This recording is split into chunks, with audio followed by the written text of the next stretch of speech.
My motto is anything worth doing is worth overdoing. And I pretty much live by that.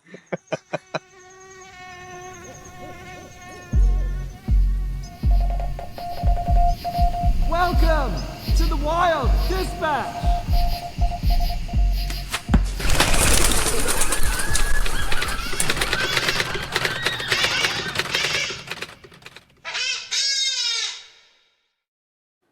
Hello and welcome to another episode of The Wild Dispatch. I'm Robin and I'm back with more skills and stories from the wild. Today we have another fantastic episode for you.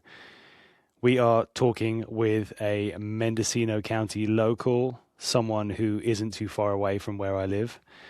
Tim Bray is a man with many a great story. Now, he is someone who has a long history of being out in the wilderness chasing animals around, but that is not his only arrow in his quiver, so to speak. He is also a man who has spent many years, many decades, I should say, developing his ability to ferment different things. And by things, I mean beverages, be it cider or beer, be it kimchi or other fermented foods. He has really developed, and I can attest to this with my own taste buds, an unbelievable ability to make things taste incredible. So with that comes a bunch of knowledge, a bunch of skill, and a bunch of backstory about how potentially our own guts maybe are not so designed for the modern world of freezers and very sterilized food, and fermentation is where we came from. And that could be a reason why we're having lots of problems with our health. But anyway, I'll let Tim explain all of that himself. Here he is now.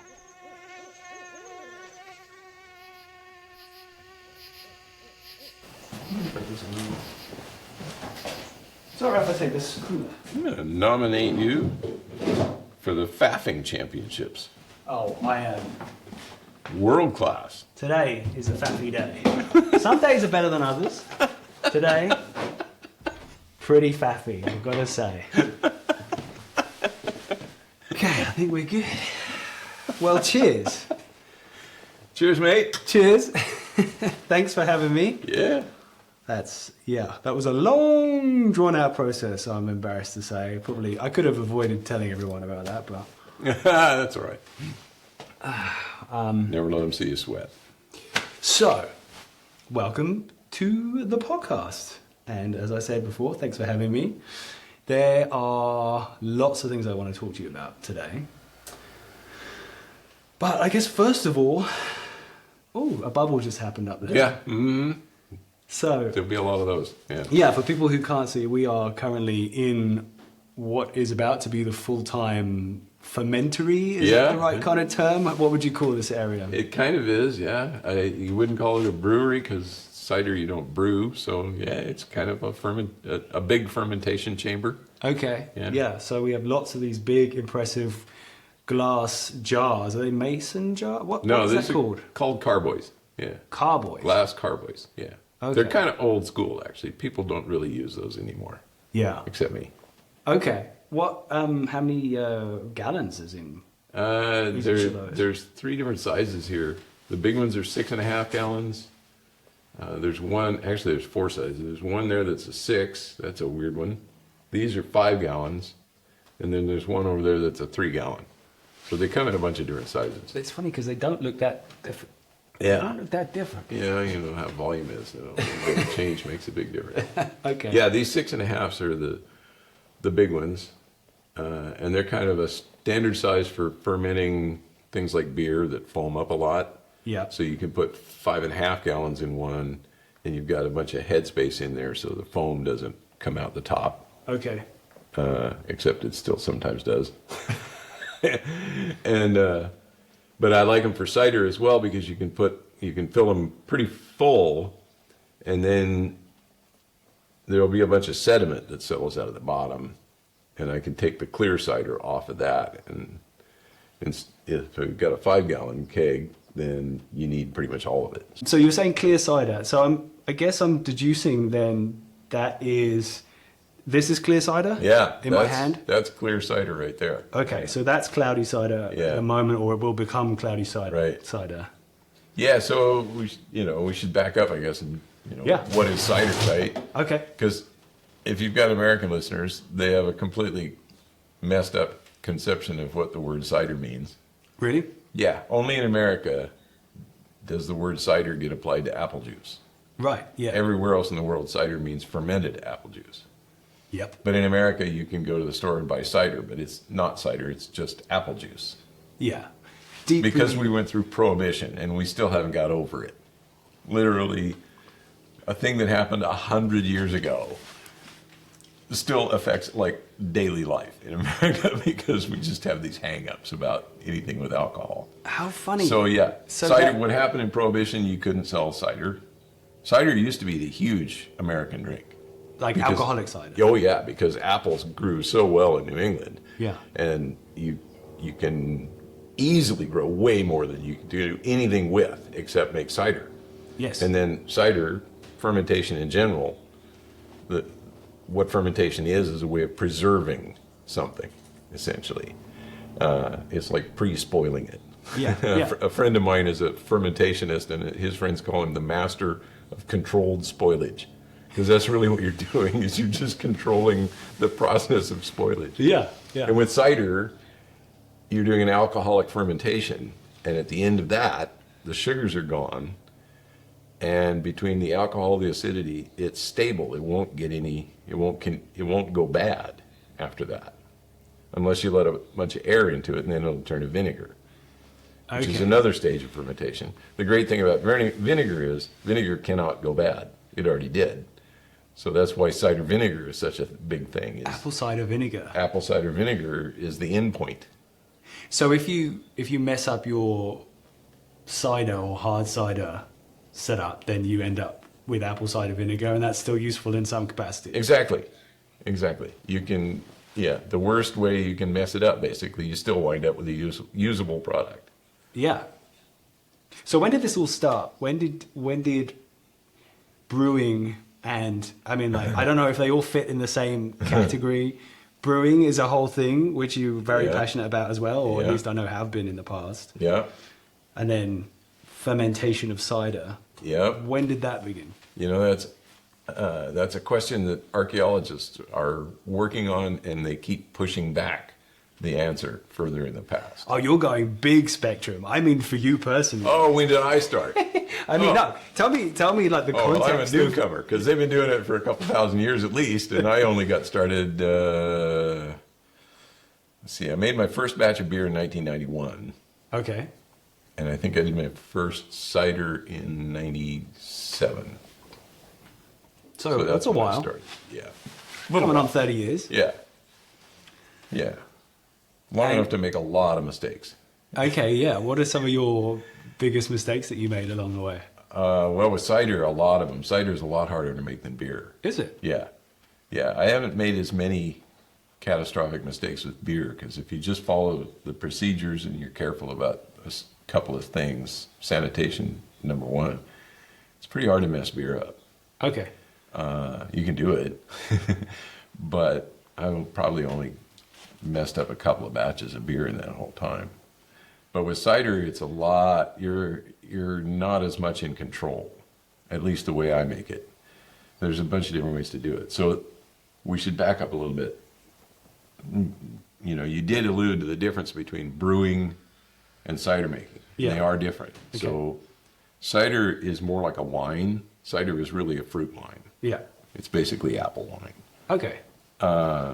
So you actually do it like wine more than beer is not. Beer is not wine at all. Beer you brew. You boil it, you cook it, you do all this stuff to it before you ferment it. But what do you... Okay, I've got so many questions. Yeah. This is like a bajillion rabbit holes presenting itself to me at once. Oh, yeah.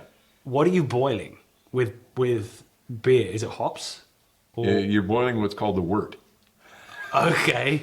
Okay, so beer. Do you want to stick with cider for a little bit and then get into beer, or how do you want to do it? Yes, let's stick with cider. You're right. Because cider is simple. Okay. You know, what I tell people is it's easier to make cider than beer. It is way harder to make a really good cider than it is to make a really good beer.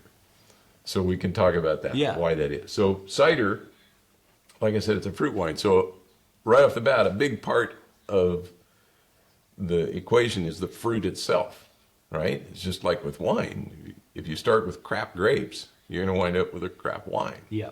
You can make bad wine from great grapes, and you can make bad cider from great apples. But it's really, really hard to make great cider from bad apples, right? That really can't happen.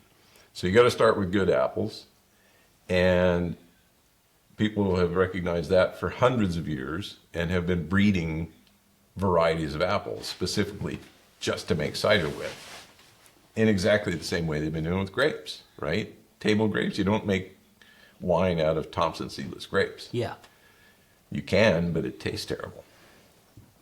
So you benefited then from this progression of apples? You bet, yeah. When we bought this place in 1997, there were some ancient apple trees on it. Oh, really? 100-plus-year-old trees. Several of them are still there, still producing apples. Really? Oh, yeah. Oh, yeah. Apple trees live for hundreds of years sometimes. And they produce for a long time as well? They never stop. They never stop producing? Uh-uh.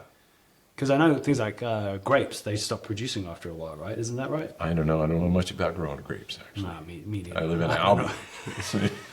Wouldn't have much experience. Two people who know very little. But apples, okay, I learned a few things about apples. So when we bought this place, we got excited about making cider because we had the cider that they make in Normandy and Brittany and France. Yeah. And that stuff is just fantastic. It's a drink that you just, until recently, you just couldn't get anything like it in the United States. Okay. Now there are some cider makers in the U.S. that are starting to make cider like that. But they've been doing it there for hundreds of years. Yeah. So you can get these cider apples, and also a lot from England, because same thing, England has a huge cider tradition. Yeah. Right? So we got some English and some French cider apple varieties, and we planted those in that orchard 20-some years ago. Yes. They're producing now, so we're making cider out of those apples.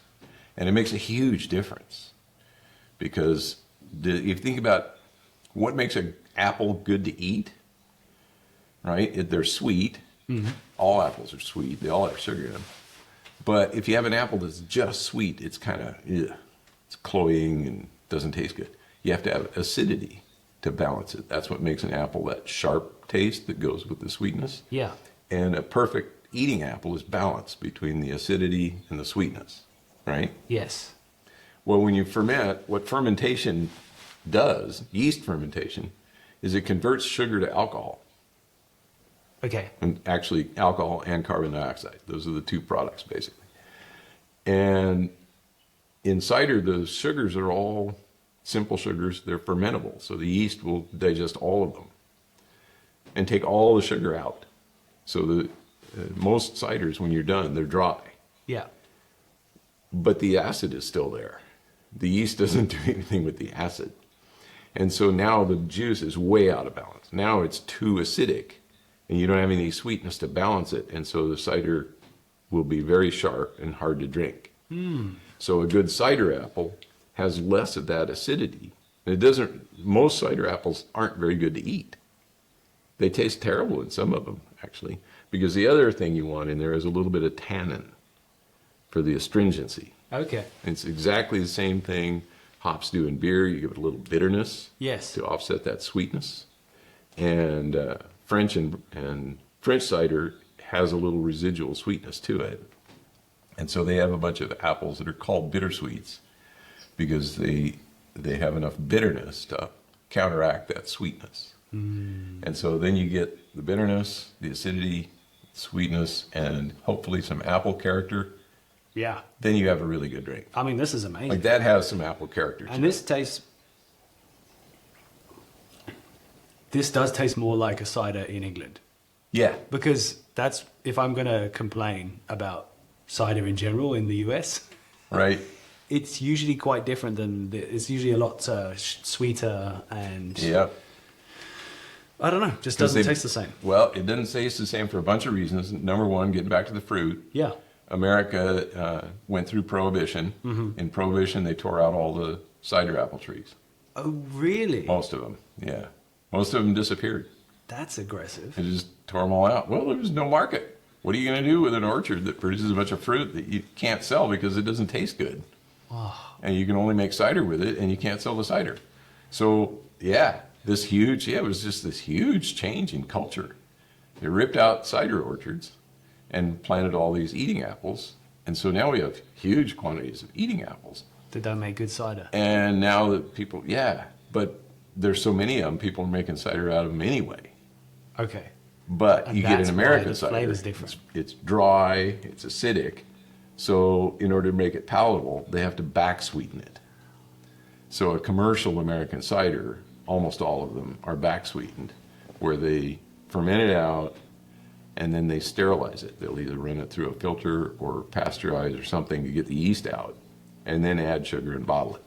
So that's why they taste so sweet. That's why they taste so sweet. And also because Americans are just crazy for sweet stuff. Yeah. I thought that was, I mean, that's a way more complex answer than I thought that I was Yeah, going to yeah. get. I thought that the last thing you said was the main answer, but no, that makes sense. Yeah. So- So this is actually a dry cider. There's no real sugar in that. Yeah.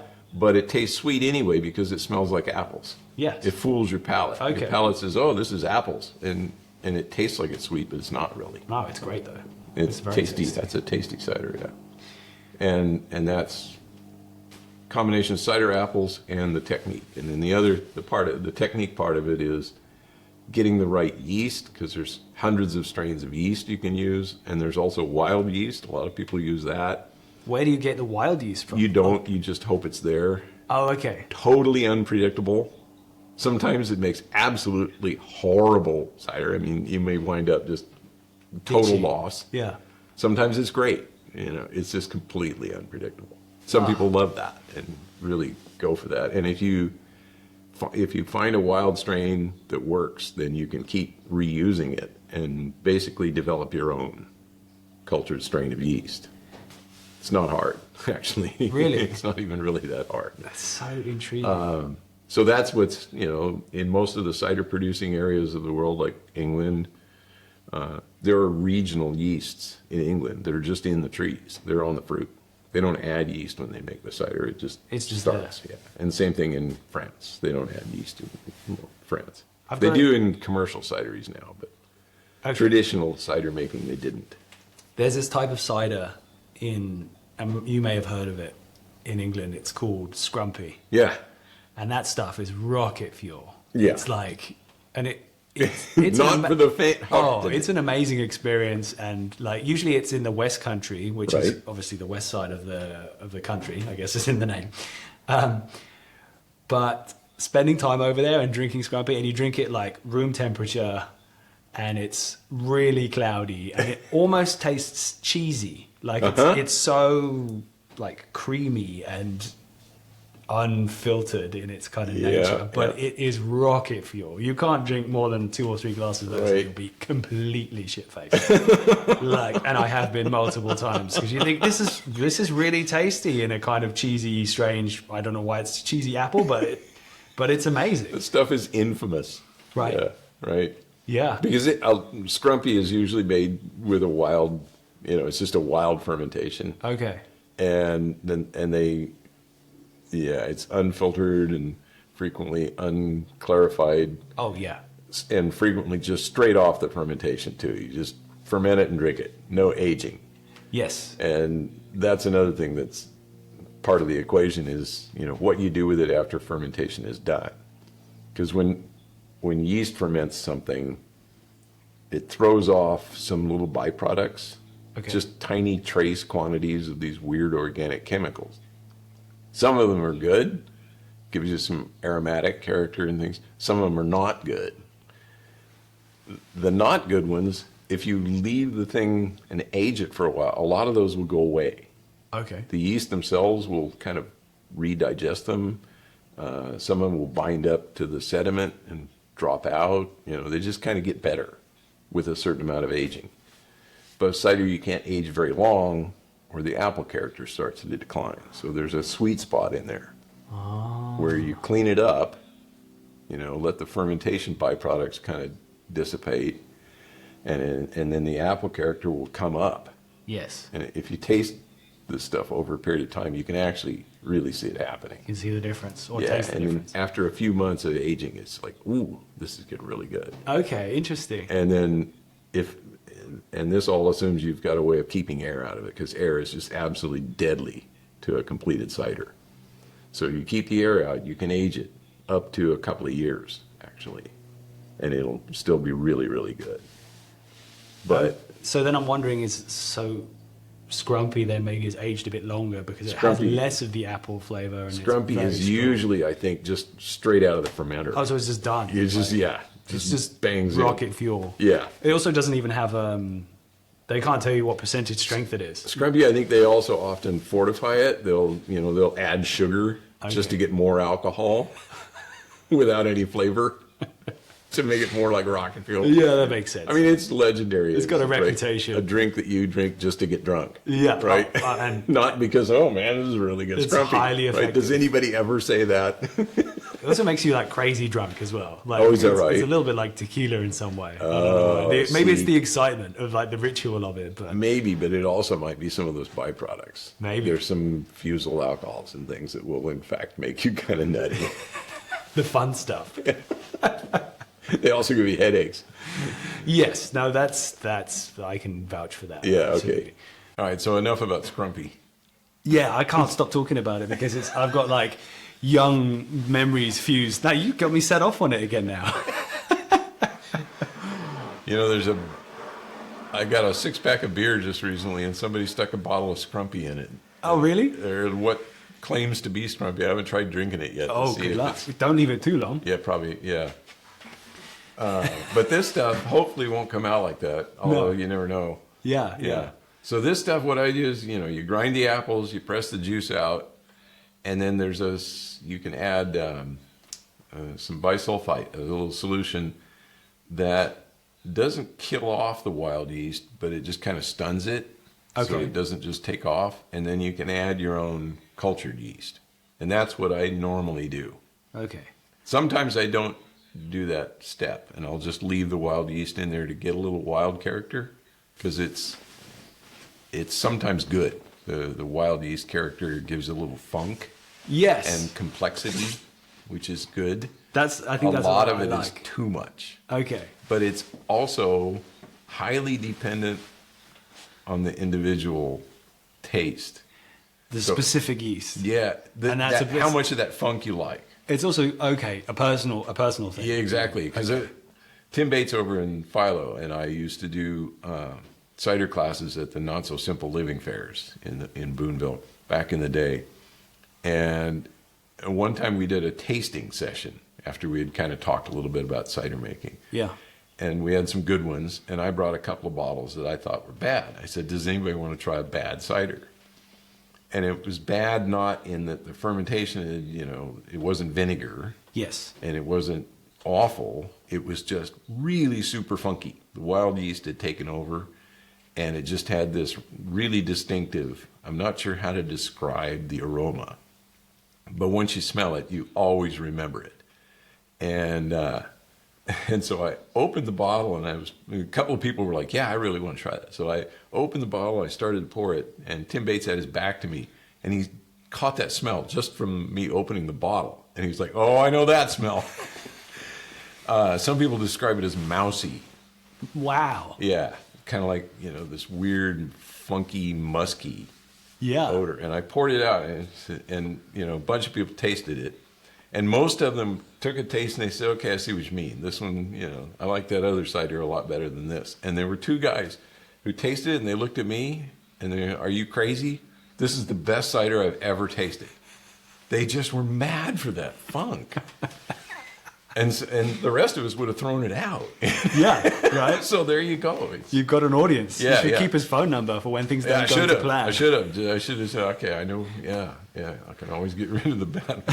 But the other thing you can do with those is blend them. If you've got a bunch of cider that doesn't have any funk, you can blend a little bit of that funky in there. And that kind And of just picks give it, up. Yeah, a little complexity. Okay, in the way that you said just a little bit of wildness is nice. A little bit of wildness is great. It's a lot like the use of spices and seasonings when you're cooking. There are certain spices that you don't really want to taste them in the finished food.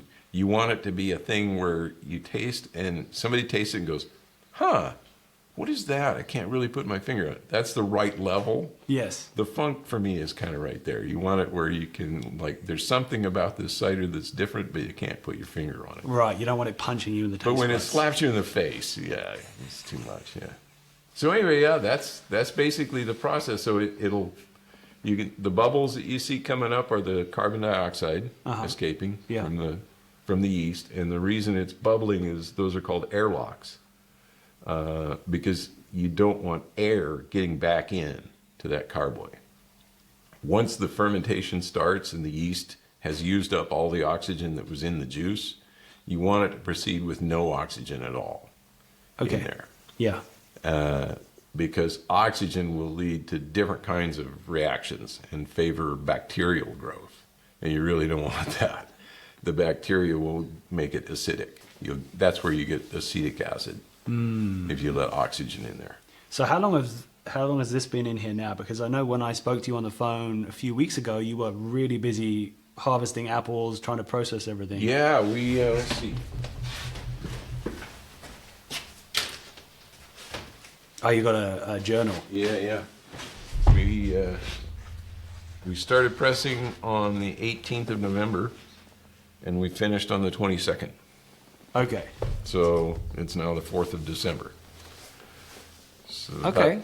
So like a month or so, right? 2.5, 3 weeks. Yeah, Okay. About 3 weeks. Wow, there's some terrible sums in my head. About 3 weeks, yeah. And so cider, you want it to ferment kind of slow and kind of cold. If it goes too fast, it'll rip out too much of the delicate cider aromatics. Those aromatic compounds are volatile and they get stripped out easily. That's why a lot of ciders that you drink don't have any real apple character. If you ferment too fast, It's too quick. So I ferment it really, really slow. And that's what the towels are about. They are just kind of to keep the even temperature so that it doesn't, if it's going up and down in temperature too much, it stresses the yeast out. Okay. And the yeast will either quit or, worse yet, it'll start making these extraneous compounds from stress that taste weird or smell bad. So you've really got to be aware and keeping an eye on everything. You really kind of do, actually. Yeah. So yeast, what brewers and winemakers often refer to themselves as, yeast farmers. They're basically tending livestock. Yeah. Yeah. On a micro scale. Yeah, exactly. Interesting. Yeah. So how long will it be before this stuff is ready? I mean, you said you've got to taste it regularly, right? Yeah, you got to wait for it to finish out, which can be anywhere from, if you warm it up, it'll go faster. So you can warm it up and finish it up in a month. Okay. But normally for me, the first phase of fermentation will take at least 2 months before the first one is done bubbling. Yeah. And then I'll give it another month at least to kind of settle and clarify. And then if it's good, I'll go directly into a keg, purge the keg with CO2 so there's no air in it. And you can store it. And then it'll keep for a long time in there. Okay. But a lot of times I'll go out of these big carboys into a smaller one, and sometimes I'll put that in the refrigerator and chill it, and that will clarify. It'll make all the solids will stick to each other and they fall out, and so that helps a lot. So I had a question, which was in my brain just a second ago, and now it's flown away like a butterfly. This is a very delicious cider that I'm drinking. Thank you. That was made here. Yeah, You said that was from a couple of years ago? yeah. I'm curious, from year to year, season to season, can you tell if it, like the kind of impact the weather has had or the way that the apples produce? Do you get an instinct on what that's going to do to the flavor of the cider? Because someone told me, and feel free to disagree with me, but this year, actually Monroe Robinson who we both know, friend of the podcast. Yeah. A lot of the apples were very buggy when we were going through pulling those apples out because of something to do. I think it was a warm. It was quite warm through a stretch of time that meant the bugs. I'm not even sure what triggers that, but I did notice mine had a lot of bug damage too. Okay, interesting. And how do you think that's going to affect the flavor? Remains to be seen, but a lot of bug damage will usually give you a little funk. A meaty flavor. It'll get not so much. No, it's not the bugs themselves because they're just an infinitesimal amount. But the damage when they poke a hole in the skin, it lets bacteria in. Okay. And then those things will then persist, and it's hard to kill them. And so, if the conditions are right that the bacteria start proliferating, then they'll start to give your cider a distinctive flavor that may be good, may be bad. Right. And if there's wild yeast, same thing. The bugs will often introduce wild yeast. So they'll have wild yeast in their in their yeast system. Sticks to everything. Interesting. Yeah, it's on the skins of the apples. It's everywhere. But weather does make a huge difference, especially here because we have such huge changes from one year to another. Primarily the most obvious change is in the amount of sugar that the apples make, which can change a lot from year to year. And it's mainly determined by the intensity of the sunlight late in the season.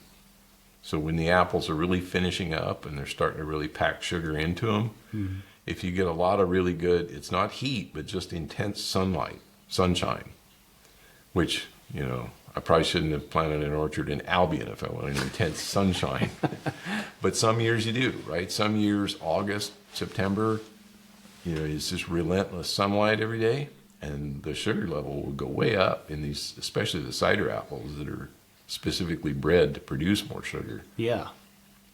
I've made cider that was 9% alcohol, just straight run out of the apples without adding any sugar, because it was a really sunny summer and the apples were really high in sugar. And then some years it'll be down like 7.5%. Interesting. There's a very wide range in the amount of sugar. And then also a big range in tannin. I mentioned tannin, and some of my apples will definitely produce tannin. And I've noticed that in the colder years, I get a lot more tannin and less sugar. So the cider will change character from year to year a lot. Which I think keeps things interesting. It really does. Exactly. It's part of why it's fun to make, just because it's a little bit uncertain how it's going to come out. Oh, yeah. Do you ever, based on those things, those observations you've made over the past, almost 30 years, I guess you were only producing apples. How many years have you been producing apples here? About 25, I guess. Okay, so the last 25 years, have you been adjusting, like the weather changes or like the experience that you've had from noticing how things adjust? Have you kind of made changes in your process then at times where you're like, ooh, I think this is going to be pretty sweet, or this is going to have a lot of tannins? Because there's something you can do differently to kind of manage that? No, not really. Because you don't really know until you make the cider how it's going to express itself. Yeah. Right? Yeah. And so what I'll usually do is just make the cider and see how it comes out. Yeah. And I did experiment for a couple of years with tanks, just basically putting 50 gallons of juice in one tank, doing one big batch. Wow. And hoping for the best. And that didn't really work for me. No. So I went back to doing it like this, with a whole bunch of small batches. Because each one of these is going to be a little bit different. Okay. Weirdly, but that's the way it works. Just micro. Because one day, we're grinding apples, they're not all mixed together. Uh-huh. So one day you're maybe grinding up a whole bunch of King David and a whole bunch of Golden Russet, and that's going to make one kind of cider. And then another day, maybe you're grinding up a bunch of Muscat Duvernay and Sweet Copping. That's going to make a completely different kind of cider. Yeah. Okay. So the saying is, blending is the cider maker's art. Okay. So most of the rest of this is science. Yeah. But then when it's done fermenting, then you can taste each batch and you can say, okay, this one and this one, if I blended them together, that's what I want. Yes. And then you can experiment with that and figure out, 2/3 of this and 1/3 of that, or, these 3 batches together. And, quickly the possibilities get to be exponential. Right. And so it is really just an art at that point. You're just tasting and guessing what's going to happen when you mix them together. But that's where you can, like that is a blended cider. Okay. That one has 2, I think that's 2 batches blended together, because one of them tasted really sweet, too sweet, it was cloying. Yeah. And one of them was dry and a little bit tannic. And so I blended them together, and that was what I wanted. So that's the final step, really, is the blending after you've got everything fermented out. And what was that process like at the beginning? Like when you started doing this stuff, were you doing more blending, or were you just kind of drinking? Was that something you were aware of? Like how much of this did you learn really. as you go along? You were just kind of doing it straight I didn't really shot. get that at the beginning. Okay. That idea of blending came along later. Okay. As I learned a lot more about how cider is made. So you didn't make cider before here? Correct. Okay. Yeah. And beer? Did you make beer before you? Yeah, were yeah. here?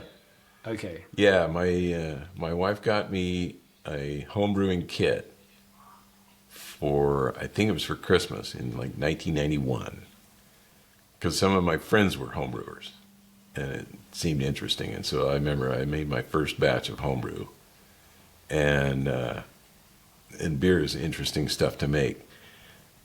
You make it and you bottle it, and then it kind of matures in the bottle, and there's a magic time period.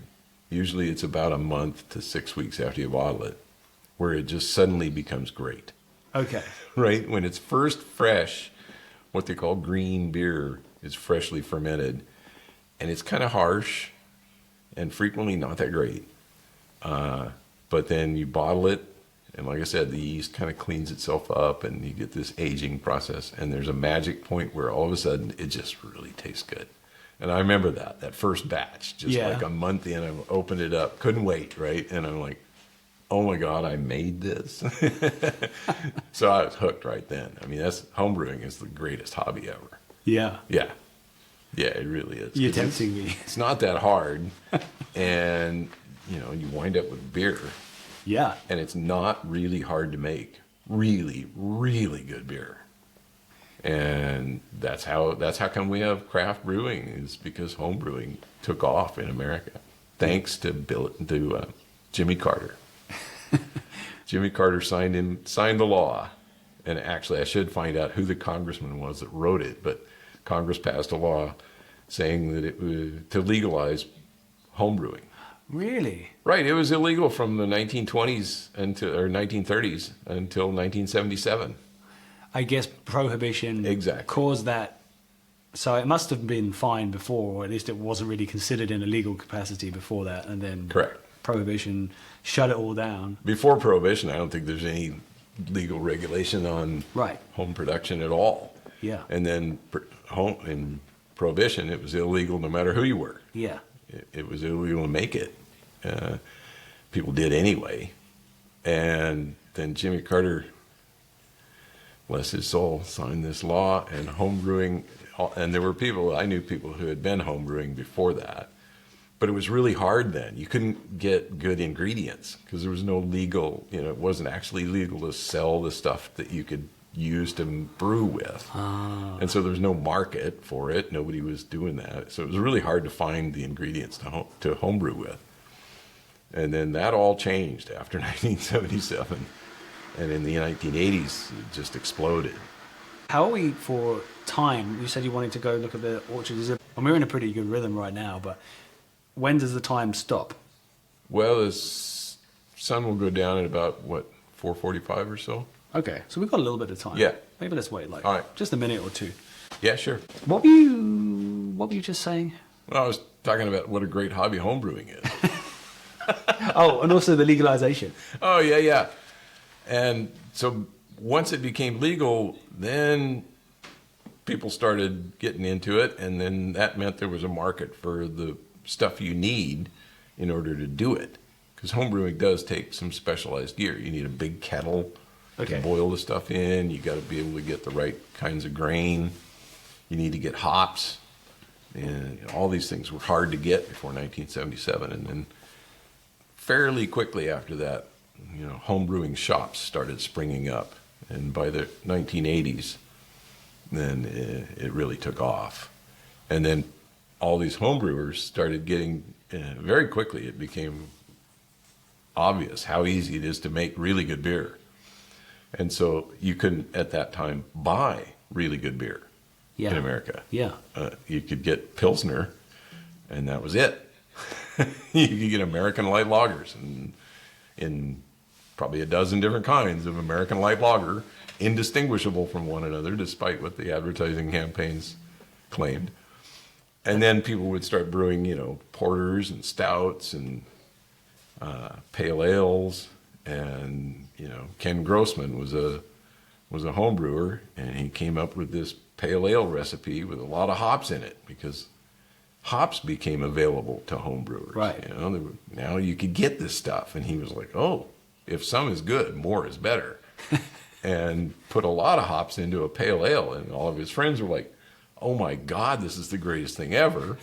So he started a brewery over in Chico. Okay. That you might have heard of, Sierra Nevada. Oh, really? Yeah, Ken Grossman, he was just a home brewer. He still is. Guy still hangs out with home brewers. And that Sierra Nevada Pale Ale, that was his recipe, basically from homebrew. How funny. It makes... Almost all the great craft brewers were home brewers first. Yeah. I mean, it and makes right sense. here in town. He's retired now, but the guy who was the head brewer at North Coast Brewing for 30 years, Okay. Pat Broderick, Yeah. still a home brewer. Yeah, well, I mean, I guess you can't. Never stop. You're not going to stop. You're not suddenly going to retire. Exactly, yeah. I had no idea that this kind of knock-on effect of restriction and like no access to anything really kind of puts you at like the early stages. I mean, if it's like individuals making these beverages, it's only really been happening for what, like 50 or so years. Uh-huh. That's like the Wild West in Oh, terms yeah. of brewing. Oh, yeah. I remember going to a friend's house, I think in maybe 77, 78, somewhere in there. 79, sometime right around there. And, they had to basically make all of their homebrewing equipment. They found a kettle. It was hard then to find 5-gallon pots, and you need a big pot to boil the wort in. But he had found a big kettle, and then everything else he had basically just made himself, all this gear, and then trying to get the ingredients. I don't even know how he did it to get like barley malt.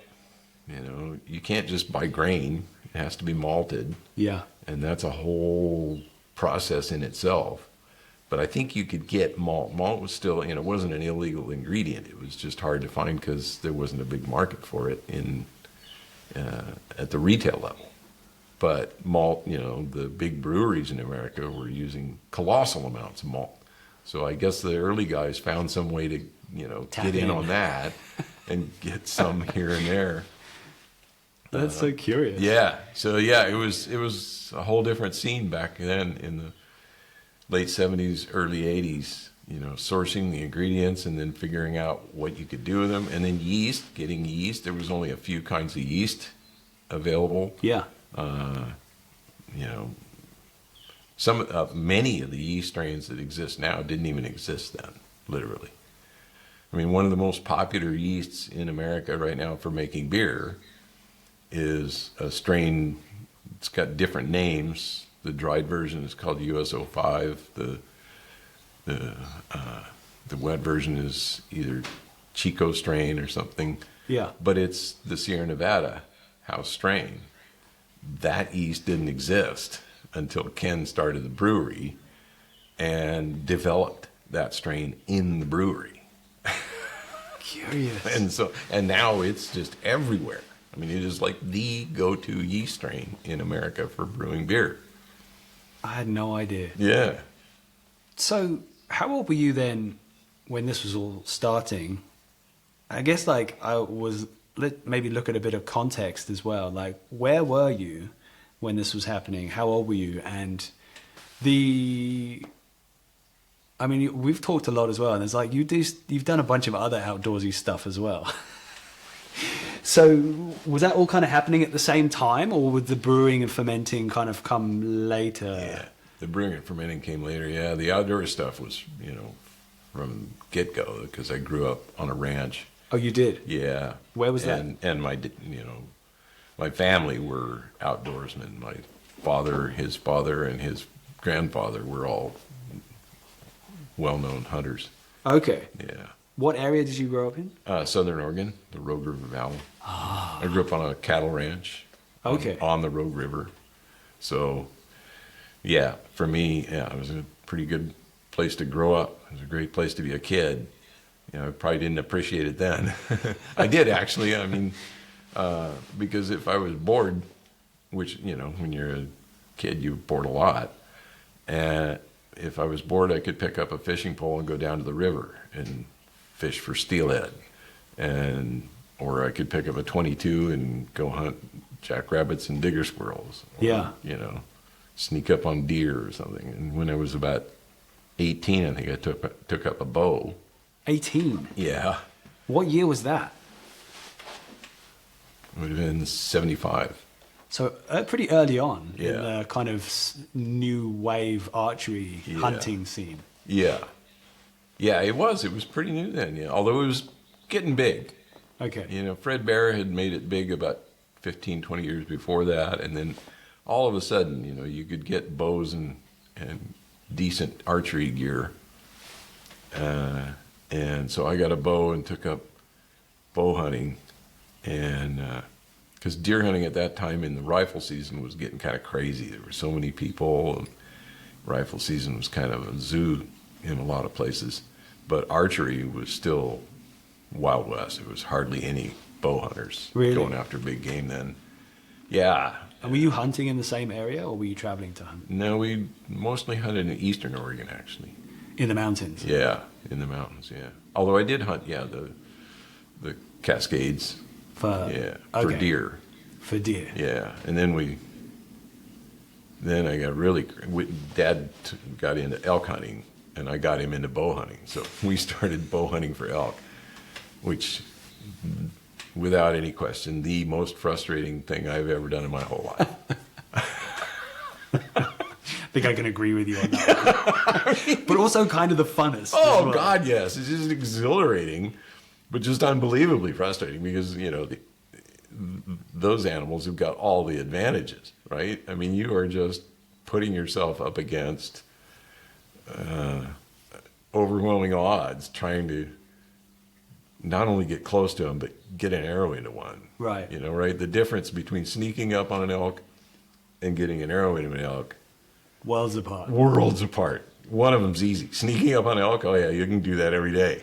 Yeah. Try getting an arrow into one. It's just for some reason, they can sense the moment you draw that string. It's so true. Isn't it? Yeah, even if they don't, as soon as you let go, they can spook from the sound. I've had, you probably have too, had deer jump the string. And, he was just standing there broadside 30 yards away, drew down, dead on, let fly. And by the time the arrow got there, he wasn't there anymore. He's just gone. Yeah. Well, he was... Stood up. He was broadside and he just Jolted. Turned and jumped and it went right between his legs. Wow. Okay, so just like rotated. Yeah. What was that, a mule deer? Yeah, it was a big mule deer. Yeah. Bummer. Oh, yeah. But you were using, was that when you were using a recurve, was it? It was, yeah. Okay. Yeah, I think it was probably right after that that I went to the compound. That was the moment you decided. I think it probably was, yeah. I need to get some help. Yeah. Were you hunting elk with a recurve as well, or were you using a compound for that? Yeah, I didn't go after elk until I had the compound. Okay. Yeah. Yeah, I was going to say, if there was ever a moment when maybe you could get away with using a recurve, it's like when elk are cross-eyed and like running in, you might just get that crazy chance, like a frontal shot, or Right. like, 5 yards away or something. And you'd have to be a lot stronger than I ever was, Oh, you've got to 'cause you need draw. a pretty good pull on a recurve Yeah. to really drive an arrow into an elk. Yeah, You yeah, know, that's they're true. tough. That hide is tough. And if you hit a rib, yeah. I mean, I was shooting, I think, probably a 55-pound recurve. Okay, And then I went to a 70-pound or a 66-pound compound. compound. But as you probably know, the dynamics, the engineering of it means that a 60-pound compound delivers way more energy to an arrow than a 60-pound recurve does, Yes. and makes a huge difference. So that 66-pound compound put me in elk category. If I could only get an arrow into one. Yeah. Did you ever manage to? I did. Oh, you did? Oh, yeah, I did. Yeah. Tell me that Yeah, I story. got a couple of them, but always right at the end of the day, just before pitch dark. And so run out of time to track it up and then have to come back in the morning and pick up the trail and find it. Yeah. Not good. It's always the long night, right, where you don't sleep very well. That night. Exactly. Oh, yeah. You know it. You know what I'm talking about. Yeah, It's exactly. terrible. My dad used to rib me after a while. We'd be hunting somewhere or doing something, not even hunting, just doing something. And sun would go down and, you still got twilight. You can see pretty good. And then you get to the point where you can just barely see. And he just like, isn't it about time you shot something? But I think there's a thing in people's minds, right? Like some people go like, oh, they're thinking about the consequences. They go like, oh, I'm not going to take the shot now because I can't track the animal properly. But like, I don't think about that. I'm like, I've got the shot ever now. crossed my mind. It's just like, I can now shoot. I finally got up on an elk. I am not passing this one up. No, Yeah, exactly. Yeah. And we used to carry surveyor tape in a pocket. What does that look like? It's the ribbons, the colored ribbons. Oh, like that bright orange. Yeah, bright Yes. orange colored ribbon. Yeah. Yeah. So I'd carry a spool of that. We'd carry it with us, and as soon as you get, an arrow into one, before you even go there, you just stop, tie a ribbon right where you were standing. Yeah. And then you just kind of, okay, it was right there, and you walk down to where it was, and you tie another ribbon there. And then, if nothing else, if it goes pitch dark right then, you can get back and recreate and say, okay, here's where the trail is, and here's where it went. And then you can try to pick up the trail. Yeah. It's actually not exactly the same, but in South Africa, they taught me that trick because my wife is from South Africa. So I actually learned a lot of hunting tricks over there. Oh, I'll bet. It says a lot about the climate there, but they would use toilet paper. Ah! So you always have toilet paper there because everything is thorny there. Everything is trying to, they say that so you just stick it. Yeah, everything's trying to claw you to death, even the plants is what they say. Yeah. So yeah, you just stick the toilet paper exactly. The place where you shot from, place where you hit, where maybe you find an arrow, where you find blood, just mark everything as much as you can. Yep. So Toilet paper wouldn't work in that country with rain overnight. it's going to rain and everything's gone. Yeah. That would be miserable. Which is not good anyway. I mean, I did lose one year because in the middle of the night, a torrential thunderstorm came down, just an absolute cloudburst, and just washed away the trail completely. Oh, Tracks, blood, and all. There was nothing in the morning. We got up there, and Dad and he was a really good tracker. And we spent the entire day trying to find that animal. Then we found it about, 4 days later, a bear found it. Oh. It had either died on the run, it was what I think, and it wound up underneath a downed tree. So you couldn't actually see it at all. We probably walked by within 10 feet of this thing several times because it was only about probably 30 yards from where I shot it. So we walked right past this thing repeatedly, but it was buried underneath all this stuff. And then a bear came along and found it and dragged it out. that's the worst. Yeah, that was terrible. That hurt a lot. I can imagine. That hurt a lot. Yeah. Oh. As well, so much excitement and adrenaline in that moment, and then And when that rainstorm, I'll never forget waking up in the middle of the night to the thunder and then hearing that rain hit the tent. I'm just like, oh no. And just that horrible feeling. Because I had no doubt, I had put tape up and Yeah. I knew, and I'd seen when this elk turned, I knew right where it hit it, right smack in the lung. It was a perfect shot. And I'm like, I have got that animal. Yeah. And then, and it's cold at night, it's going to be fine. And then we get out there and couldn't find it. That hurt a lot. But, that happens with rifles sometimes too. Right, yeah. They don't just fall over. People, we used to have that problem with rifle season, is that all these people would come out and they think, because this is what you see on TV, I guess, Things just drop down. you shoot something and it falls dead. It doesn't work that way. It only does that if you don't make the best shot placement and you hit them in the spine, right? Right, exactly. If you it's mess kind it of up. Or if you do and you shoot them in the neck, Right. If you get close enough, Dad used to do that, just break their neck. just takes them down. Yeah, but other than that, they're going to run a little bit. And sometimes a lot, they'll run a lot farther with a bullet in them than they will with an arrow in them usually. That's interesting. Yeah, I wonder why that is. I think the bullet causes more trauma, I think, and, both from the sound and the shock of the impact. And so they just take off. It's like more adrenaline. Run like crazy. But you've probably seen many times you put an arrow into, an elk or a buck, either one, and they'll kind of jump and maybe trot off a little ways, and then they'll frequently just stand there for And a while. look. Yeah. They don't know what's going on. What just happened here? Yeah. And they, I don't think I've ever seen one do that when you shoot it with a rifle. Oh, well, that's a good They point. take off. Yeah. Yeah, that's true. It's never happened to me before, but I've heard stories before where people shoot an animal and it doesn't even run. It gets a fright. Yeah, it just kinda- gets a fright and then actually carries on eating I've read that too with whitetails. and then just drops over. Yeah, when they shoot them from a tree, stand, and it just kind of, like it got bit by a Yeah, what was horsefly that? or something, Yeah. and then just sticks its head down to start eating and falls over. I haven't had that, but I have had them where I should have shown you the rack in the shop, the big one that I got in Nevada, that one probably went 3 jumps. Oh, really? Yeah, because I made a bad shot. With okay. That was Pulled down on him 20 yards away, aiming, for the breadbasket, and went right through the carotid artery. wow. Yeah.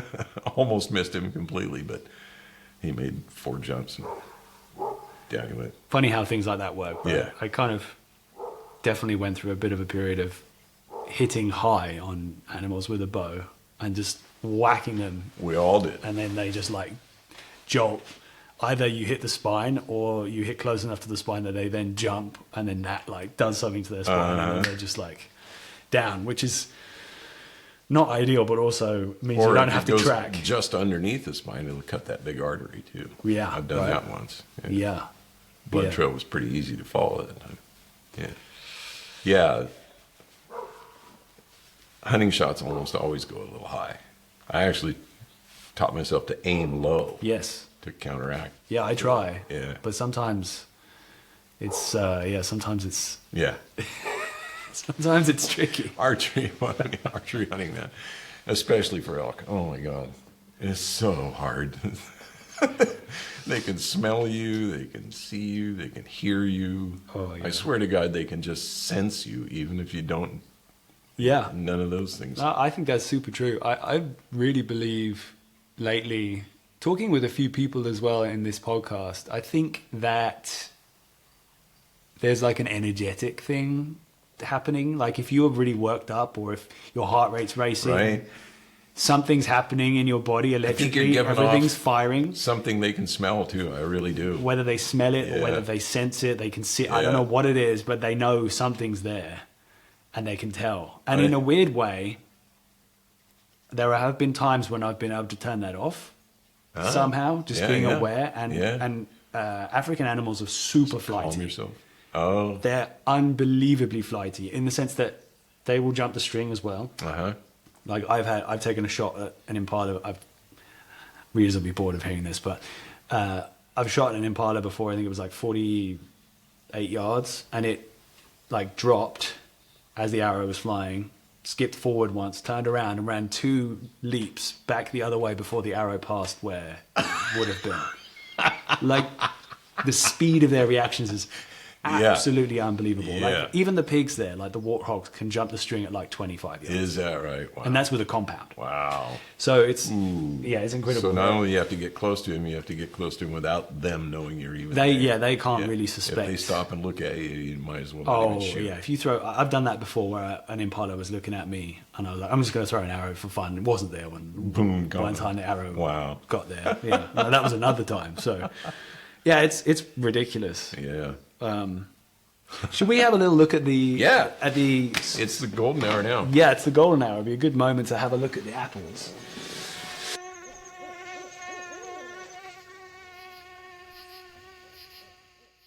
I'm just going to interrupt this conversation for a second to ask a favor of you. If you are enjoying this podcast, if you've been enjoying this conversation, then it would be amazing if you could just give us a quick follow or a subscribe, whatever the platform is that you're listening on. And then also just take a second to give us a good review and 5 stars. It really does go a long way, and it means that I get to chat to more amazing people just like Tim. Here he is now. Yeah, my phone was going off there. It was a bunch of homebrewers. the homebrew club. They could sense. Yeah. Yeah, me and 2 other guys started a homebrew club here years ago. And in COVID, it kind of died. Now it's restarted again. So we were excited. Okay. Did you tell them that you're recording a podcast No, about I their didn't. favorite No. subject? Wow, look at this. Yeah. You got one for the step with Darren. Okay. If you ever need any help with, well, I mean, I'm sure you can take care of a bear by yourself. Wow, there's some big bear shits there. Yeah. You got a big one here. Yeah. Yeah, no, you could come out here and take care of that bear. That'd be great. Yeah, but the trouble is the consistency, right? They're not always here at the same time, are they? No. Beautiful. So how many trees do you have here? Like over 100. Yeah, we got kind of crazy planting trees. There were about a dozen of the old ones here when we bought the place. And then we planted over 100 ourselves here. And then so it's 2 orchards that you drive through on the way in. Those we planted as well. Wow. Yeah. So what are the different kinds of trees that you I've have? got like probably 40 different varieties of apples in here. Whoa. Yeah. You know, did I tell you what my motto? No. Oh, my motto is anything worth doing is worth overdoing. And I pretty much live by that. So yeah, we got into this and got crazy with trying all these different varieties because there's no tradition of growing cider apples here to guide us. You know, you can't go to an old timer and say, which cider apple should I grow? Yeah. It's been 100 years since we're making ciders. So I just got a bunch of cider varieties and tried them, planted a bunch. And some of them don't grow here very well, and some do really well. So That's I a don't know. learning curve. Yeah. Yeah, it's pretty out here at the time of night.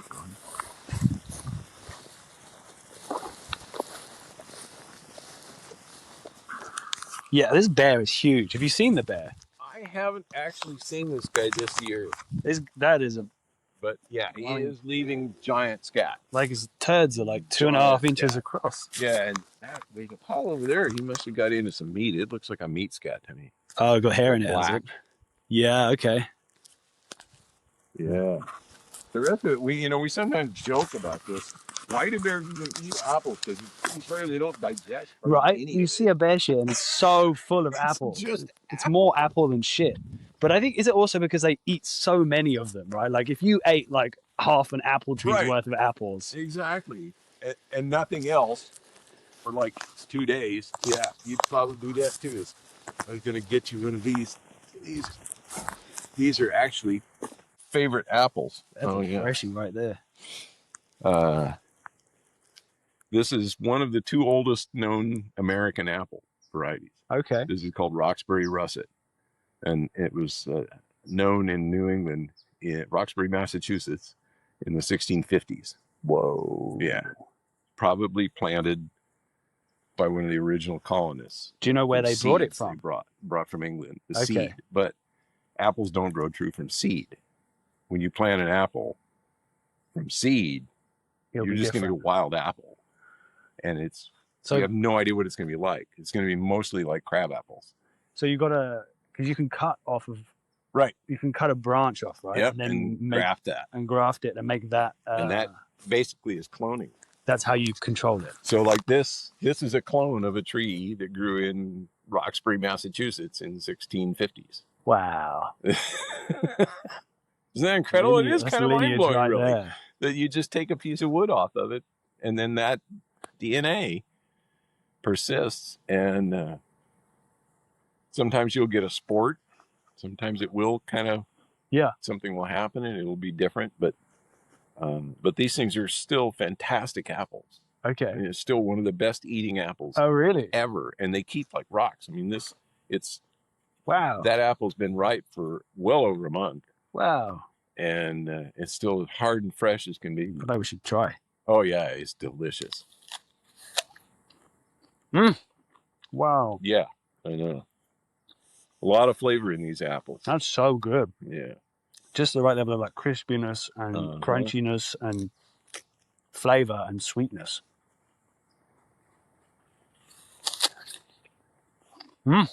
They are starting to soften up a little and get a little sweet. Okay. A couple of weeks ago, it was a lot crispier. And you find the cold But does it's still that, right? good. Mhm. Because I found my apples seem to get sweeter as soon as there was like a cold Yeah, couple of nights. A lot of fruits and vegetables do that. Mm. It's antifreeze. Okay. Sugar depresses the freezing point of water. So they put sugar in there to keep it from freezing. That's why Yum. kale gets sweet. Yeah, so that's when we planted 20-some years ago. Wow. Producing bushels of apples now. I can't stop looking at all these bear shits and the I know. potential opportunity for a bear in my freezer. This is two very different specimens right here. Yeah. Different bears. Here he's you think different bears? I have no idea. I wonder. I was just thinking different diet. Yeah. Because that's all apples. But there might be some meat in there to make it dark like that. I guess so. I don't see any hair though. No. Huh. Well, that'd be great if I have two goddamn bears. What's worse than one goddamn bear?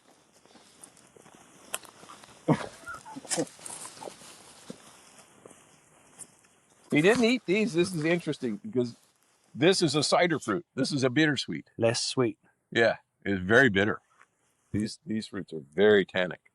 Interesting. Apparently, he doesn't like them. Well, I mean, when you're in a world of 100 apple trees, Yeah, you can be and a picky. bunch of them are really good, so you Yeah. can be choosy the way this tree. Yeah. This is a really old one. This is a yellow bellflower. Okay.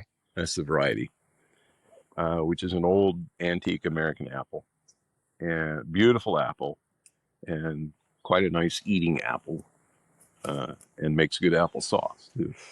And there are yellow bellflowers all up Middle Ridge, and the story I was told is that this is the original Middle Ridge bellflower, and that all the others are daughter trees off this one. Wow. And this tree probably goes back to the late 1800s. And That's you can cool. see that it's mostly dead. You know, the original trunk is all gone, just this Just a little bit of growth. hollow core here and that one little bit growing out. Yeah. It's And amazing. It's kind of not doing well.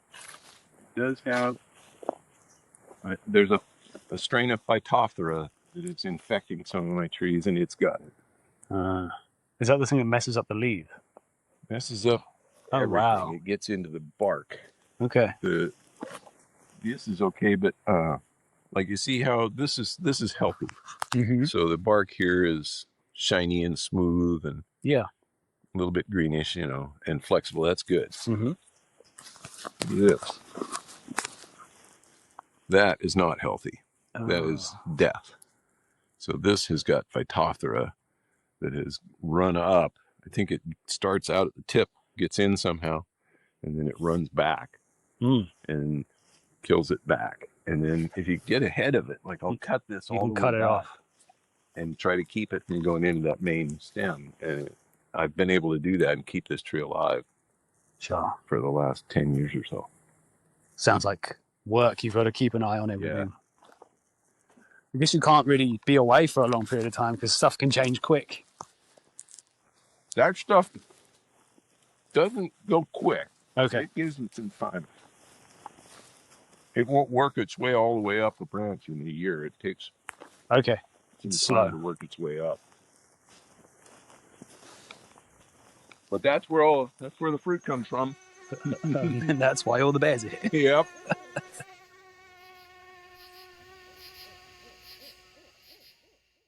Okay, guys, it's another perfect opportunity for a quick little reminder. If you're still listening, I'm going to take that as a win. A 5-star review and a nice little message really helps me to push this podcast onwards and upwards. Okay, back to the show. Oh, I know what I forgot when we were out there. Huh? I know what I forgot to do when we were out in the orchard. I was going to take you back to the shop where I've got the rack from that big Nevada buck. Another time, you'll come back out. I can show you a picture of me with it. Yeah. Oh, I mean, I'd love to get some pictures at some point because when I do a little promo about it. I've got a picture that my dad took Okay. of me with that buck. So this buck, this was in Nevada. For a while, I lived in Reno for several years. I was an exploration geologist, and I went to work for a mining company in Reno, Nevada. And that was when I was bow hunting a lot. And so in those days, this was the early 1980s. I think I moved to Reno in 1980. They had 1,500 archery tags for the entire state of Nevada. No units. Just, you got an archery tag, you can hunt anywhere in the state. Whoa. And they had probably about 700 bow hunters in the entire state of Nevada. So if you were a Nevada resident and you wanted to go bow hunting, you got a tag. End of story. It was, 100%. So Dad had always been hunting since the 1940s. He had been hunting a range in southeastern Oregon, a mountain range called the Pueblo Mountains. Okay. And they're right north of the Nevada border. And every year you'd see these buck tracks, running off to the south. And going out across this valley, you could see this big mountain range to the south that was in Nevada, the Pine Forest Range. Beautiful, big old rocky range with mountain mahoganies growing on it and all this stuff. And every year we'd ride our horses down there and look up at that and think, man, wouldn't that be something to hunt that? I bet there's a lot of bucks in there. So then I moved to Reno, got an archery tag, and I said, Dad, let's go find out.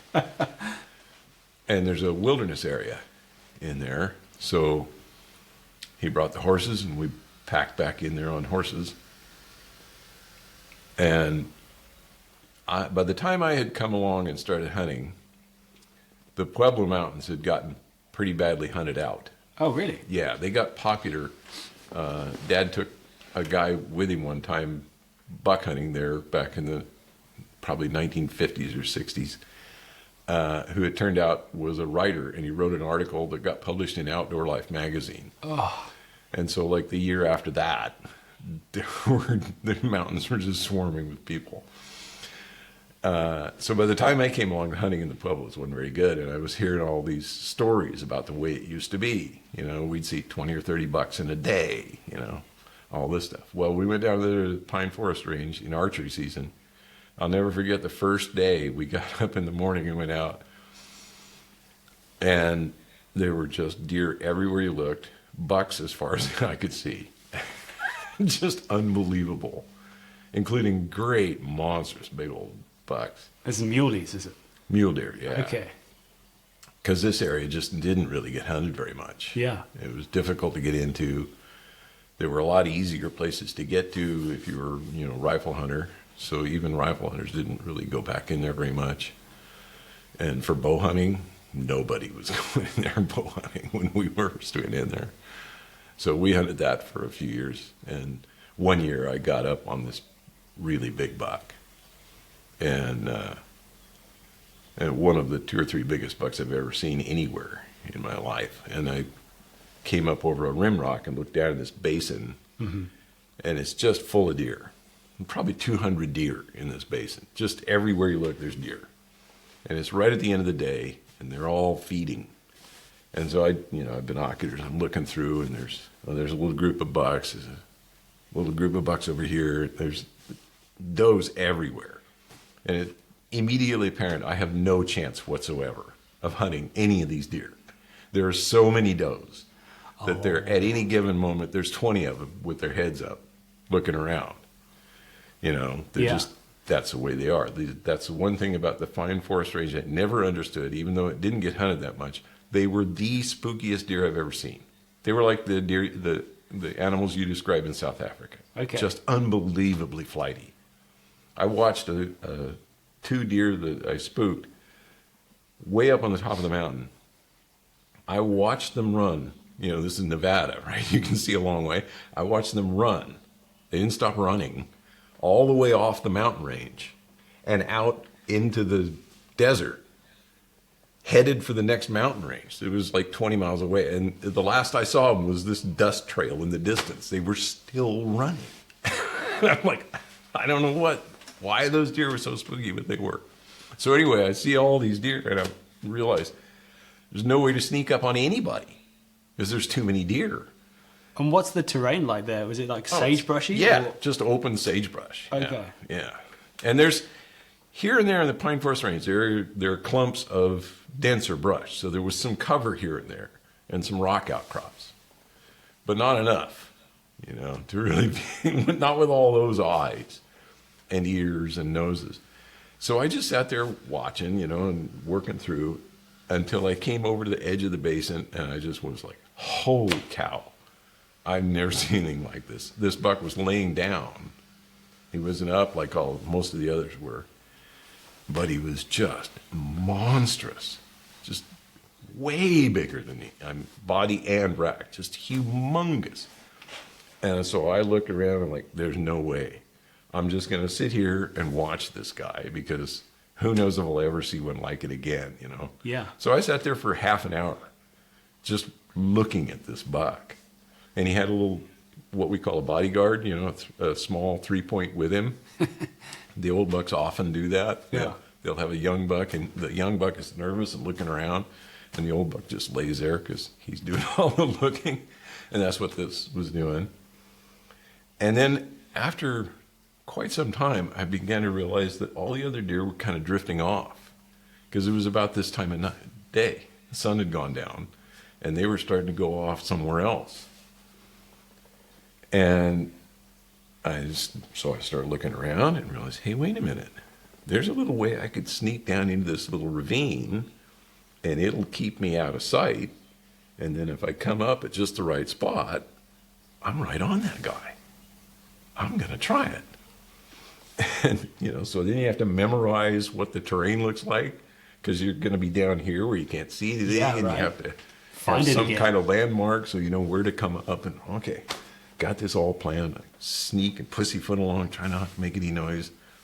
Spend quite a bit of time getting there, come up over the rise. No bucks. What else did I expect? They got up and moved off. So, too bad. And I just started looking around. Crap, there they are. They had just gotten up and moved a little ways, and they hadn't seen me. So now, redo the whole process, right? Okay, Yeah. now I got to plan another round. Well, long story short, that happened like 6 times. Wow. We just make this big long stalk and come up right where they should have been, and they were somewhere else, but they didn't spook. And the sun's already going Oh, yeah. down at this point. But it's the high desert. Yeah. So we're on the east side of the mountain. The sun goes behind the mountain, and it doesn't get dark for a long time. Okay. But it is by now beginning to get dark. And so the end of the story is that they got into a big old patch of this tall brush. I don't even know what this stuff is, but they love it. It's forage. And there's so many deer in there that you can walk around in it as if it was like a park. They're just these wide packed trails with nothing growing in them because there's so many deer running around in highways it. everywhere, You yeah. can just walk around in there and you're completely invisible. You can't see anything, but nothing can see you either. And so they got into that. and I figured away, and I got up about less than 20 yards from this buck, and I knew he was there, so I pulled the string first and then stepped out, and there he was. And that's the one that I just pulled down on, and by now it's really getting dark. Yeah. Yeah. The only reason I could even see him is I was close enough, and I pulled right down and let fly and missed what I was aiming at by a good 1.5 feet. Wow. But went right through the neck. Wow. So that was So then he just went down. that was a just lot of few luck. a few But places. it was also 2 hours. It took me 2 hours to get up on that buck. Yeah. And Man, it's that just- must have been so But exciting. the luck was that he didn't just take off at any point in time. Right? Yeah, yeah. I mean, they just kind of hung around this little area and let me just stalk up on him over and over and over again. And then the little one didn't even run off after I shot the big one. Really? Yeah, he just stood there and looked at me. How funny. Crazy. Yeah. So then I guess you had to pack out in the dark then. Oh my God. So yeah, it's pitch dark. No, we came back for him in the morning. So you have Dad with you? Yeah. Okay. No, Dad was back at camp. Okay. I did all this solo, and by the time right after I got the arrow in this guy, I heard him calling from the top of the mountain. By now I'm way down low, and he's way up high, and I can hear him calling. So I start climbing the hill and catch back up to him, and he had horses, so we could get back to camp then. And I told him what had happened, and I had marked everything out, so in the first thing in the morning we went right back to him, just right there, easy. But then we had another rodeo because we got him dressed out and then tried to load him on a horse, and the two of us couldn't pick him up. We couldn't pick one end of him up to get him on the horse. So we had to cut that carcass in half to get him loaded out. Wow. And we did that and got him on there. And then Dad got a picture of me standing there next to the horse with this thing. And it's just a grotesque picture, there's just blood and gore. And I had got into a rodeo with a horse like the day before that, I guess. Where I'd gotten a rope burn across my eye, actually. And so one eye is swollen completely shut. And I'm covered in blood from dealing with this thing. I'm standing here with this thing, and I show people the picture, and I tell them, I killed that buck with a pocket knife. It was him or me, and it was pert near me. Because it looks like it. Yeah. It just looks like the aftermath of hand-to-hand combat, but crazy picture. That was my big, that was the moment of glory, because that was a beauty. Man, what a monster. Yeah. Did you weigh? I guess the carcass in half, so you couldn't We weigh didn't it. have scales, You must have had we were to just guess. horse packing with a tent. We were 5 miles from the road. Yeah. Yeah, so we just guessed, but it was well over 300. Wow. Yeah. That's amazing. Yeah. I've not been lucky enough to chase muleys yet, but it sounds like fun. It is sounds fun. like the area you were in as well. Like, I don't know if areas like that exist too much these days. Yeah, I don't either. I don't know what it's like now. I know now, in Nevada, you have to draw for a unit. You can't draw for the whole state. You have to draw for a unit. And I think that unit is they only have a few tags. Nevada, I presume they still do, I don't know, but for a long time they were really good about their big game management. Okay. They managed with the idea of preserving a really good herd of big game. Yeah. And they wanted, I think, to be able to market Nevada as a destination for trophy animals. And the only way to do that is not kill all of them. Yeah, right? It's kind of obvious. You gotta let some of them live to old age. Yeah. So Nevada always was way more restrictive on how many hunters they would let out than Oregon or California. Oregon just seemed like they regarded mule deer as a nuisance and wanted everybody to kill all of them. Yeah. I guess it's different political values or whatever it might be. Whatever it might be, yeah. So one of the things Isla, another frequenter of the show, Oh yeah. I called him up and asked him what I should ask you about.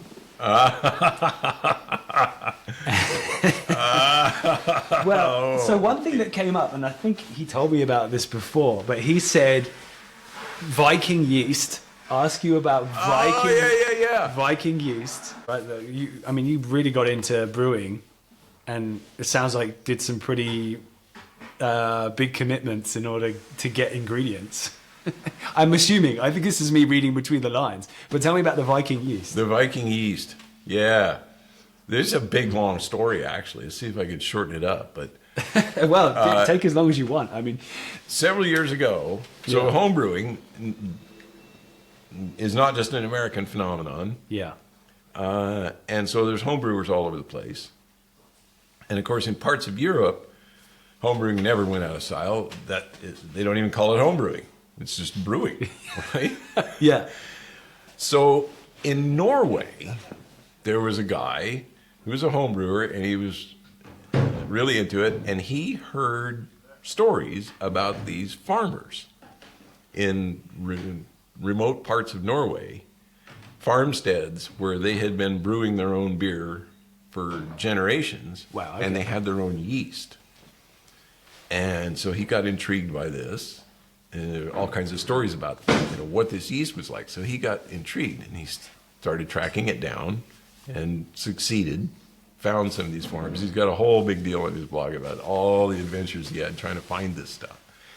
Long story short, it turns out that it's true. A bunch of these farmsteads that have been there in some cases for centuries, and they got a tradition in these regions of brewing their own beer on their own farm 2 or 3 times a year, and they even have a word. There's a Norwegian word, and I don't know how you pronounce it, but it's something like oppskoka.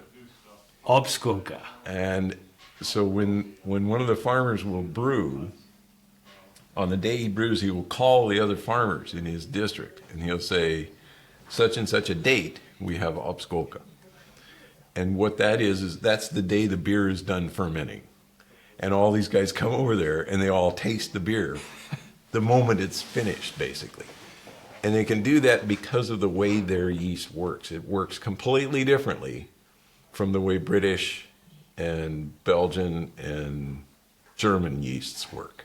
Most of those yeasts have got very narrow temperature ranges where they produce good results. Okay. So typical British yeast, you want to run it between about 62 and 72 degrees Fahrenheit. Okay. If it gets much warmer than that, the yeast is fine, happy, goes like mad, but it throws off a lot of weird off-flavor compounds. And so the flavor gets worse if you let it get too hot.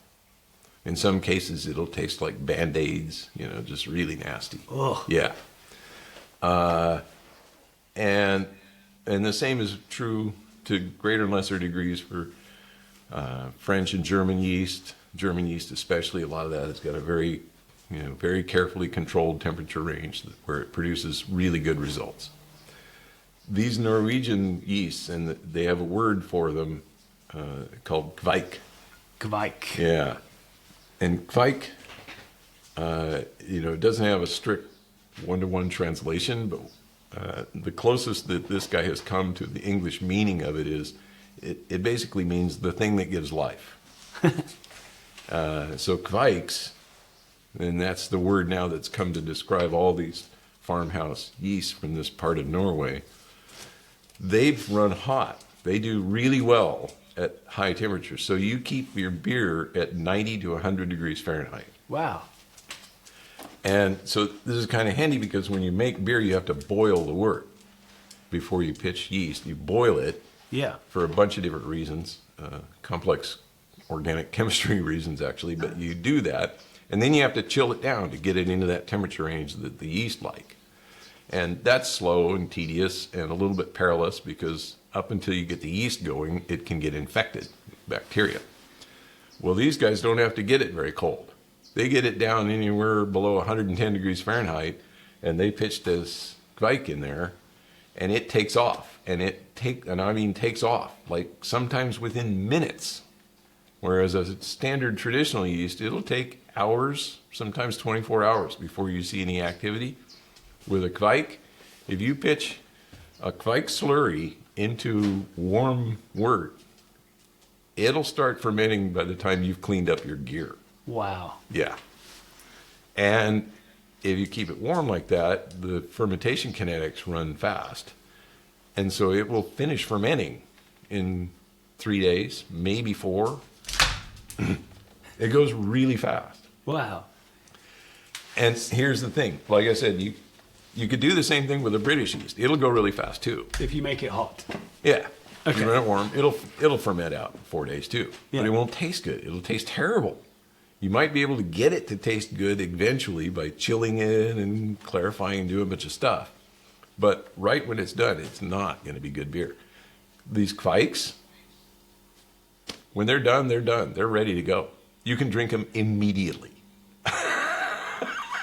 These yeasts, because of the way they've basically cultured their own strains over the years, they just don't produce all those off flavors at the warmer temperatures. How interesting. They just they do all the cleanup that yeast does. The other yeasts will do after fermentation. Kvikes do it while they're going, while the fermentation's happening.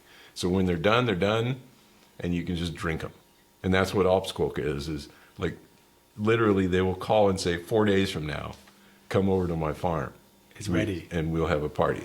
That's brilliant. And they come over, and so, these stories, I got to try that. Yeah. And so this guy started making some of these Kvikes available. He would go to the farmers and say, can I have some of that?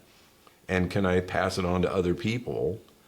And some of them said yes. And so the other thing about Kvikes, there's a lot of weird things about them. You can dry them. The yeast will survive being dried. Interesting. Yeah. So that means you can then ship it. Yeah. Yeah. And once it's dried, it's stable, won't go bad, won't get infected.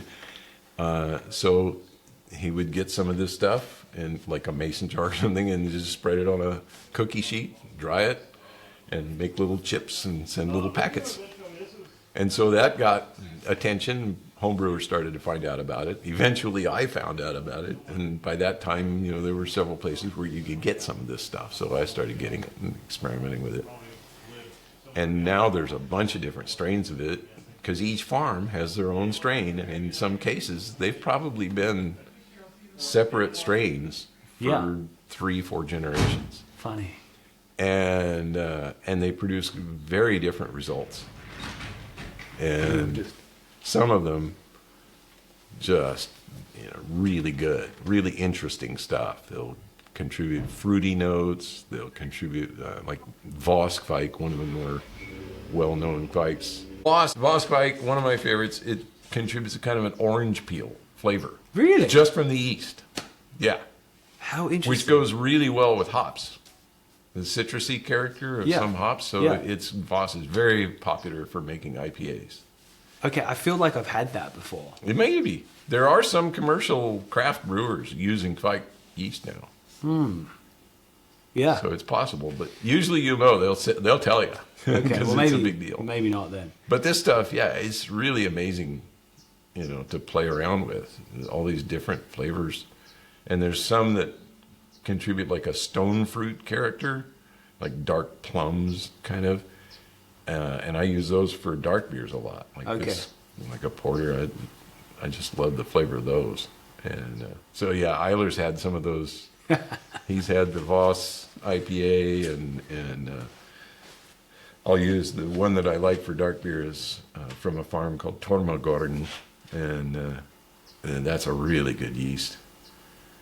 And so I use it. A lot of people have had those beers now, and it's a fun story. The same guy then started tracking down. He was like, well, you know what? If Norwegian do this, I bet other cultures do too. Yeah. So, of course. So he finds out that Lithuania, there are places in Lithuania that do the same thing. There's like a guy that's been making beer, and his dad and his granddad made beer, and they've been using the same. What they do is they just harvest some of the yeast off the fermenting beer. Okay. They put it into a jar, and then like this, they all have different ways of saving it. The Norwegians will dry it. Famously, certain farmers developed a thing called a Kvike ring. It's a wooden ring with these complex interlocking pieces, and they just take that ring and dunk it in the fermenting beer, and then pull it out and hang it up in the barn. That's it. It's done. And then when they want to ferment the next batch, they get the work ready, they pull the Kvike ring out and just toss it in the barrel. Done. And yeah, off it goes. That's so funny. So these guys in Lithuania, they're modern. They use a mason jar, which he puts in his well, ties a string around it and hangs it in the well so that it stays at constant temperature, and that keeps the yeast happy. And then when he's ready to beer, he just pulls it up out of the and dumps it in. So you can get that, and I got some of that too. Oh, you did? The Lithuanian farmhouse yeast. And that stuff has bacteria in it as well as yeast. And now we're getting into the crossover here with kimchi. Okay. So there's two completely different kinds of fermentation. Yes. There's the yeast kind, which is converting sugar to alcohol. And then there's the bacterial kind, which is converting carbohydrates to acid. Okay. And so primarily lactobacillus is the main bacteria of interest, but there's a bunch of others that do it. So this yeast from this guy in Lithuania has got lactobacillus in it, Whoa. which will make your beer a little bit sour. If you don't want that, you use lots of hops. It won't kill the lacto, but it won't be able to reproduce, and so your beer won't go sour. So this guy, Simonaitis, uses lots of hops, but his yeast has still got lacto in it.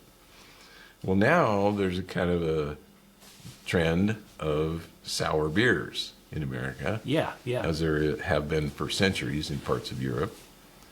And my buddy Fal Allen over at Anderson Valley popularized a style from Germany called Goes. It's now very popular in America. Fal was the first American brewer to make it. And it deliberately uses lactobacillus to sour the beer, and then you add yeast to finish fermenting it. So it's this two-stage process. Yeah, yeah. But you can also do it all at the same time. It's just not as predictable. It's way less controlling. So if you've got a culture like this Lithuanian culture, it's got both bacteria and yeast in it. And I've done this where you just pitch it in a beer with no hops, and you get both things happening at once. So the bacteria will start to go, and then the yeast will catch up. And if everything works out just fine, you get a beer that's got just the right level of sourness, and it's delicious because the yeast strain that he uses gives all kinds of flavor itself. So it makes a fantastic beer. If you do it, if things don't work out, it can get really sour and be too sour, and but then it's not ruined. You can do other stuff with it. So a really sour lacto beer, what's hugely popular is to put fruit in them. Okay. And this gets to the key character of lacto fermentation, which is it preserves flavor better than almost anything. Why is that? I don't know. Is it the acidity or? Well, the acidity is what does the preservation, because it drops the pH down to the point where pathogenic bacteria can't grow in it. Right. Right? So when you make pickles, this is how pickles originally were made. You didn't use vinegar. You just lacto-fermented them. Okay.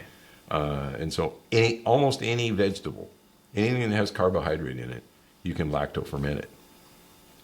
And it's just brine. You use a salt brine to suppress bad bacteria. Otherwise, it'll just grow mold, and you keep the air out of it, again, to keep the mold from growing. But if you submerge it in a salt brine of about 3 to 5% salt, and then lactobacillus loves that and will just happily take off. And that's how you make kimchi. You can ferment chilies. That's what my fermented chili sauce is. You can make pickles, beans. Sauerkraut is the same process. Does it also work with fruit as well, or is it only vegetables? it works better with fruit than vegetables. The fruit, With it vegetables. works and better fruit. with vegetables because it's converting carbohydrates mainly, Yes, not sugar. not sugar. Yeah, and so the thinking of sugars, yeah, okay. sugars will feed the wrong kind of bacteria, and they also will feed. It's really hard to keep yeast from getting in there, and the yeast will really get after that sugar, and then you got alcohol, Okay. which you may or may not want. So if you do fruit, you can do it. You can do it. You just do it in brine, but it doesn't come out as good. Okay. It'll get too sour because there's all that sugar, and once that goes to acetic acid, then it's really sour. So a lacto-fermented fruit is harder to do and come out good. I can imagine. I haven't done this yet, but I've read that you can lacto-ferment potatoes, and I guess they're fantastic. Okay. You lacto-ferment them first and then cook them, and they're apparently terrific. Oh, you cook them. How are you supposed to cook them? Same way you do a regular potato, apparently. Okay. Yeah. They just have that little lacto tang to them. 'Cause Amazing. What lactobacillus does, it makes lactic acid. Yeah. And the lactic acid is the key thing. It's not a real strong acid, so it's not like acetic acid, right? Acetic acid is vinegar. Mm-hmm. And a little bit of acetic acid is like, Yeah. So real. way too much. Yeah. But a little bit of lactic acid is like, got a nice. It's like a flavor profile. tang, yeah. Okay. And then it preserves color and flavor just for a really long time. It's amazing to me. I mean, these chili sauces are, one of them's 4 years old, the other's 5, and they still taste like chilies. Amazing. Yeah. And do you keep them in the fridge? Is that Yeah. how you store them? Yeah, That's cool. yeah. And then Should we- kimchi. Yeah, you want to try kimchi? Shall I grab some? Do you want crackers and how do you want to do this? What do you? You're the one who has the vision. No, you don't need crackers with kimchi. You can just. Oh, I should have got a fork though. You've got a spoon. I do. Yeah. And there's a million ways to make it, but I like it with a snow pea. Now it's pretty spicy. Do you like spicy food? Yeah, I do. Oh, okay, good. There you go. You're good. I didn't put it in my mouth. So it's still crunchy, right? I made this. I think I made this in March. That Maybe April. Wow, that's really good. That's delicious. It's like a lot of flavors going on in there. Yeah. A lot. Yeah. So Because it uses colossal amounts of ginger, garlic, and chilies. yeah, I'm gonna have to start getting on this wagon. Oh yeah. That's so good. And it's supposed to be really good for you as well, right? Gut health. Yeah. Extremely probiotic. Okay. Right, because it's living. I mean, there's a humongous amount of bacteria in there, but they're the good kind. And This is something which I actually was listening to a fermentation podcast on the way over here, doing a bit of last minute research. cramming. Yeah. And yeah, it was interesting to hear people say, but it's kind of like the last 100 years. I mean, I'm sure you know way more about this, but the last 100 or so years with refrigeration and food, the diet habits Changed everything. particularly in America, kind of changed everything. And apparently there's a lot of the good stuff that's in this kind of food, which was like canning or like fermenting or pickling and all these different things that would go into building better gut health. It's just not happening now. Yep. I've even read, and I don't know, the truth of this, if it's just somebody making stuff up or not, but, the way that wheat, grain in general, is harvested now is different, Okay. right? The old way, it was cut and shocked in the field, and then it would stand in the field and dry. Yeah. And then it was, hand threshed on the floor and all that. And the result of that is it's got a huge load it's got a lot of native flora growing on it. There's bacteria and yeast all over it. Modern harvesting methods, much cleaner. The stuff never hits the ground, right? Yeah. And it's cut by machine, doesn't stand in the field and age. And so it doesn't actually carry a lot of those things. And the result, the final product is different because it gets there in a different path. The seed, the kernel, isn't quite the same. And so some people speculate anyway that this is maybe partly driving the celiac problem, is that a lot of people, even if you don't have celiac disease, a lot of people are sensitive to gluten. It doesn't kill them, but Yes. they they have a hard time digesting wheat products. And so there is some speculation that in part that's because the wheat products that we have eaten for thousands of years were all partly fermented. Yes. Okay. That's so interesting. And if you eat one that does not go through any fermentation process, the chemistry of the thing you're eating is different. And this is flatly true, right? There's just no doubt about that. Yeah. So the question is whether that is what's causing more people now to have trouble digesting this stuff or not. Because a lot of people find it way easier to digest fermented foods than the same thing raw or cooked without going through the fermentation process. That's interesting. Isn't it? Because, fermentation in a way is, kind of the first step of digestion. Right. It's already breaking it down in some capacity. Exactly. Breaking down those carbohydrates into smaller molecules, making it easier to obtain the nutrition out of them. I'm going to have to pick your brains for some techniques and some recipes at some point, if that's okay. Yeah, no problem. I'd love to. Yeah. I'd That love would to be- teach you how to make kimchi. Yeah. Kimchi's easy to make. Really super easy. Yeah, I don't know. I somehow feel like that might be easy for someone who's done it a lot. But I'll give it a go. I'm sure. Yeah. Kimchi's one of the easier ferments, I think. Yeah. Chilies are a lot harder Okay. to get them to ferment all the way out and not get infected and things like that. But kimchi, one interesting thing about kimchi, most vegetables, you got to be really, really careful not to let any air get on it, right? So you Okay. have to keep it submerged. So one of the tricky parts of fermenting vegetables is keeping them submerged in the brine. Because they're going to want to float. Because they want to float. Bubbles are happening. Right, And, exactly. And when they float, anything that sticks out of the brine, mold will get on that and grow. and that can then contaminate everything. And once the mold is growing, yeah, it's bad. I've never, ever seen mold grow on kimchi, whether it's exposed to the air or not. It Yeah. just doesn't grow on it, and I don't know why. Because sauerkraut, made exactly the same way, it will. But there's something about the Chinese cabbage, I think. I don't know what, but it makes it very shelf stable and super delicious. The flavor, I think, of fermented Chinese cabbage. Yeah, I mean, far that tastes superior. amazing. Yeah. Yeah, outstanding. Oh yeah, and that crunch, yeah. And kimchi is a fantastic food to have with other things. Yeah. As is true for almost anything that's acidic. It's great with fatty, like cheese. Yeah. So one of the all-time great foods for me, I think, is a grilled cheese and kimchi sandwich. Oh, It is just off the charts. that sounds so good. It is super good. Yeah. And yeah, make your own kimchi and make your own grilled cheese and kimchi sandwich. And of course, that's 3 fermented foods in one bite, Yeah. right? Bread is fermented, cheese is fermented, kimchi is fermented. If you put some salami in there, that's 4. Did you know that salami is fermented meat? No, I didn't either. I didn't know that. Yeah, a few years ago, till I got into fermentation. And they're like, oh yeah, that's what salami is. It's fermented meat. Wow. Is that the same?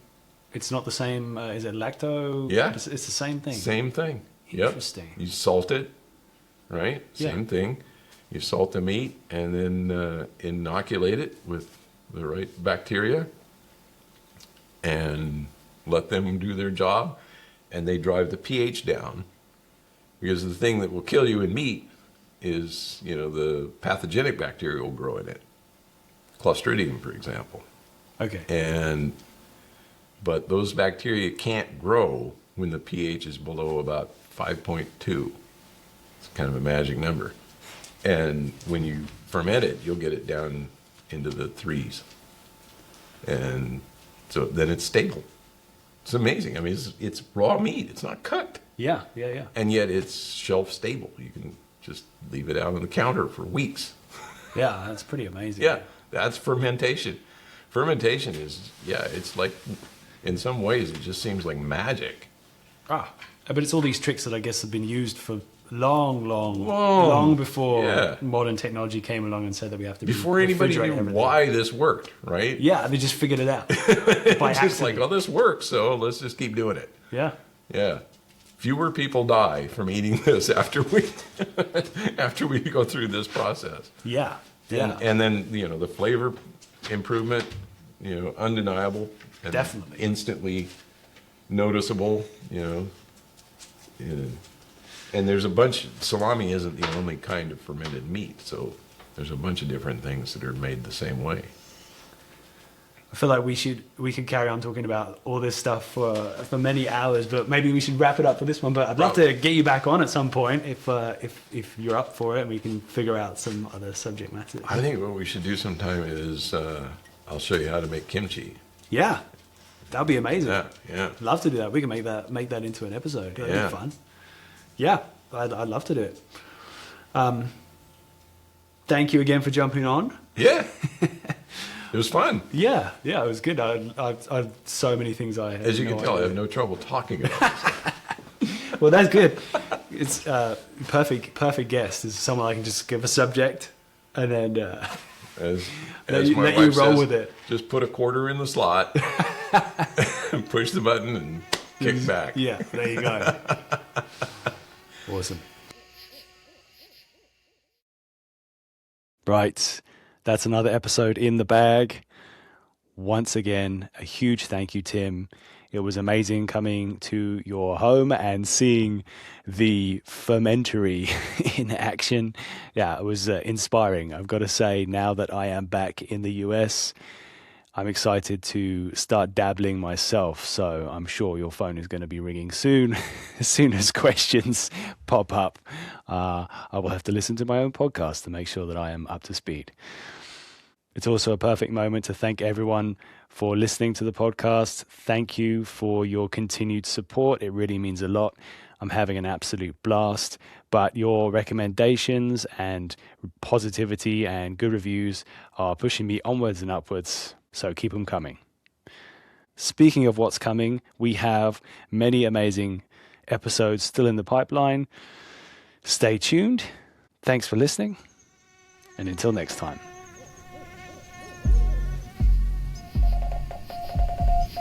Welcome to the Wild Dispatch.